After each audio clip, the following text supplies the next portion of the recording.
What's going on, guys? This is Kaishro. We are back with another video. In this video, we are going to tackle the top 5 meta decks of February 2024 OCG format, which has the theme of the unrequited love for the new format.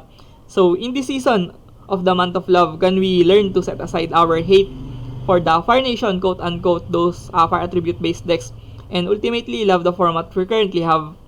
But first, let's dive into the preview of our February format. Lede, or Legacy of Destruction, was introduced. Some assets on the metagame, such as Hubel, Melodious, Lightsworn, and even the things like Gold Sarcophagus are doing quite well right now. We also have a much more diverse format than January, as there are a lot of viable decks that you can play, from Tier 3 Lightsworns up to Tier 2 Chimera Illusionists are all amazing decks right now. But we cannot deny that the Fire Nation is still rampaging this February. And lastly, tons of reprints from AE RCO4, or the Asian English version and edition of Heredity Collection 4, that made some staples more accessible to us. Moving towards the top 5, we have Floowandereeze. The birds have once again migrated back to the metagame thanks to their fluidity and adaptability as a deck. They have been an integral part of the metagame since 2021.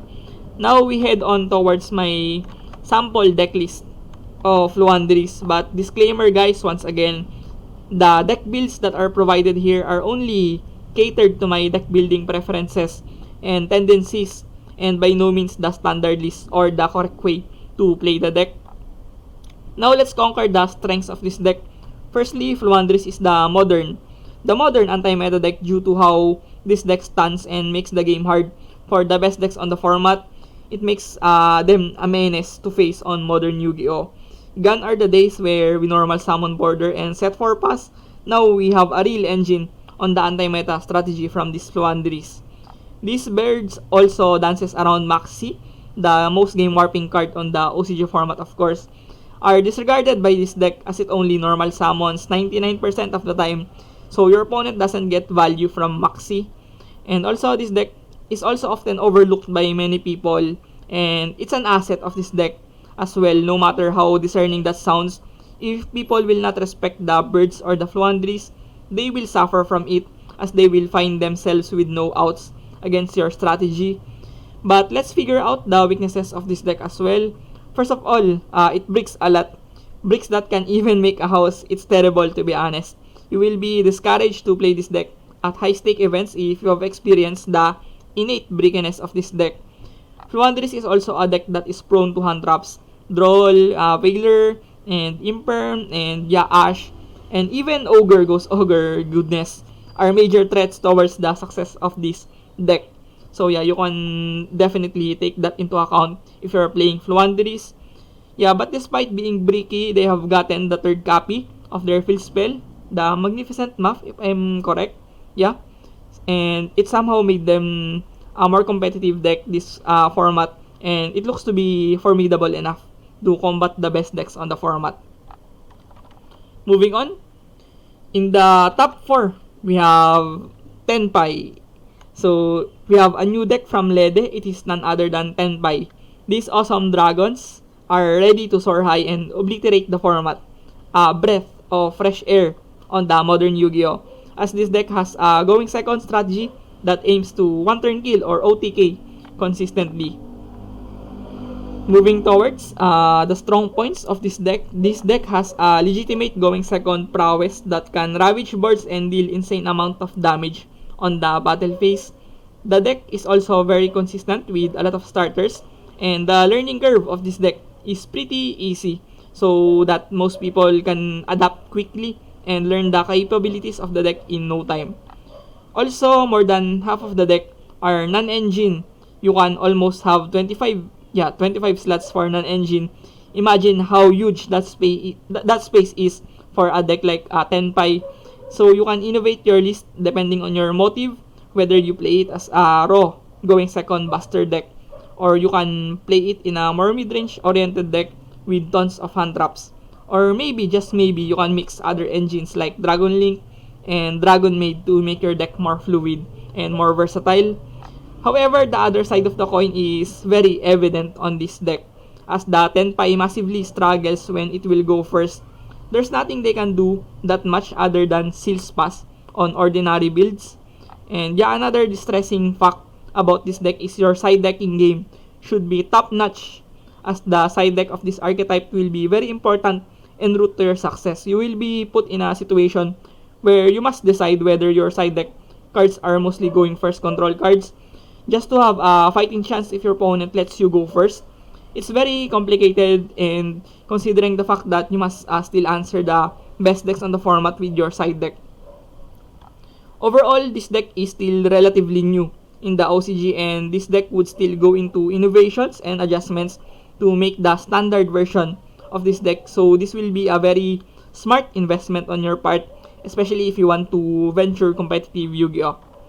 So yeah, moving on towards the top 3 of our list. We have Voiceless Voice. Now let's proceed towards our top 3. We have Voiceless Voice. The name of this deck reeks silence, but this is one of the loudest decks in the format right now. A mid-range deck that has well-balanced kits that helps them have a solid foundation and an established win condition to conquer the metagame. So moving on, one notable quality of this deck is this deck can be the jack of all trades in this format. A well-equipped deck that has solid matchup spread and tools on the main deck and extra deck to make it more powerful and more consistent. Another contributor towards the success of this deck right now is their new card from Lede, the Blessing of Voiceless Voice, that has been a heaven-sent card for them that enhances the grind game potential of this deck, and it gives passages to a lot of interesting line of plays to make this deck more proactive. Playing around Maxi on this deck seems very seamless, as you can play conservatively and limit the card advantages of your opponents from Maxi. This is one of the biggest arsenal of this deck, as it has a good ceiling, yet it doesn't suffer that much around the Cockroach or Maxi as much as the other top tier decks. So it doesn't lose that bad around Maxi, unlike the things like Snake Eyes, Sparking. All of those top tier decks are suffering heavily from Maxi, but it's very different from Voiceless Voice. You can play conservatively and play around Maxi effectively. But not all prayers are answered from Law and the company, as this deck still has evident weaknesses, such as the popularity of this deck made it a mainstream matchup on the meta right now. So most people are aware and well prepared against your deck most of the time. This deck also has some slight consistency issues that from my experiences on playing this deck. I have played Voiceless Voice for quite some time now, and I can definitely tell you that this deck has some consistency issues. It can break on a couple of times, and it is a major issue if we will categorize this deck as one of the best decks in the format right now. So the consistency of Voiceless Voice is not up par on the levels of Snake Eyes and other best decks right now. But yeah, overall, this deck seems to be one of the best decks that you can pilot to achieve greater success on the meta. And it will continue to do so, as this deck will keep showing results after results of topping performances all over Asia. So moving on, of our list, we have Snake Eyes. Glazing past towards the top 2 on our list, we have Snake Eyes, a deck that can confidently slither on this list, as this deck has been very prominent and very convincing to be at the top of the meta right now. A deck that is bound for glory due to its recent support and hype around the player base, not only in OCG but also in Master Duel and TCG format as well. So moving on towards the strengths, I can never stress enough how supported this deck is right now for the last couple of months, because this deck has been the catalyst of Konami to promote their new sets and the storyline of Diablo Star and Friends on the current Yu-Gi-Oh lore. So expect that this will gain more support and love from the production, because this is the main protagonist of the format currently. This deck also can set up the most oppressive boards out there, if not the most oppressive, because it can swiftly make 4 to 7, even sometimes 9 interruptions in a blink of an eye, and the consistency as well is top notch. This is a very high level deck right now. This deck also looks like a mid-range deck on paper, but this is a very explosive combo deck, but they still have room for 15 slots for hand traps. So they have a wide array of tools to work on if they lose the die roll, or if they break enough, they still have ways to survive a turn or two. But all snakes have their days as well. So as most people are aiming to take down this deck by any means on their side deck, such as prioritizing and maximizing Phantasmi and Droll, and other cards that might annihilate the Serpents in this format. Also, a single rock in the form of Nibiru, the primal being, as well can demolish this deck, especially if they are not running the Synchron package on their extra deck. This deck hardly loses to Nibiru if they are not careful on their lines of play. And all in all, this deck has all the attributes to be a driving force in this format, with its sheer explosiveness and resiliency. If you are looking for a deck that can overwhelm the opponent, I think this deck is the best suit for you right now. So moving on towards the top 1 on our list. Are you the Fire King because you are the strongest? Or are you the strongest because you are the Fire King?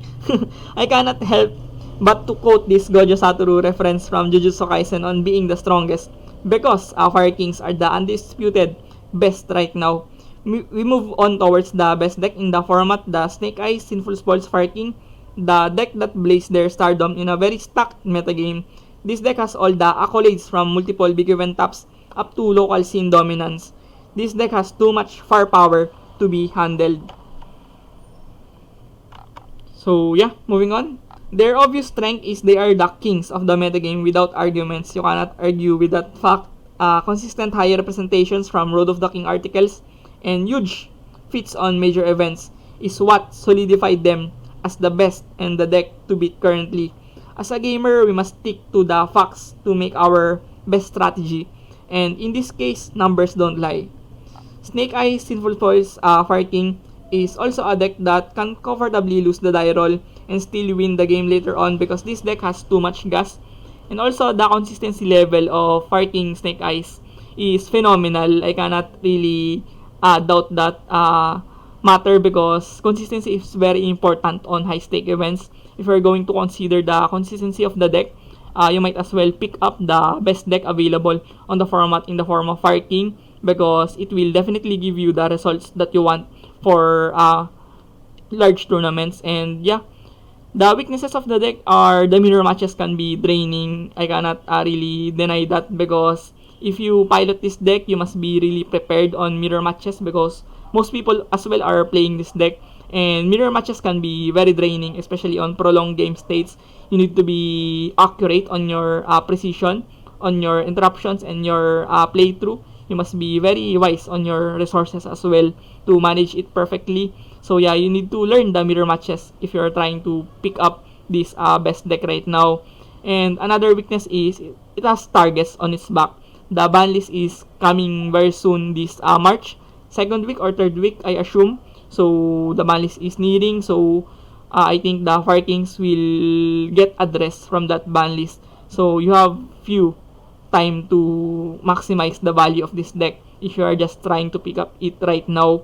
So yeah, all in all, I think this is the best deck right now. You cannot argue with that matter, and it will continue to do so unless we get some really crazy cards on the following sets. But right now, this is looking to be the best deck out of the format right now, and I think this is close to tier 0 if I'm really going to hyperbole things on this video, because this is just how good the Fire King is right now. You should definitely pick up the deck if you have the resources, but mind that Bonfire is really expensive and Sinful Spoils is expensive as well, so you must put up a lot of money for this deck.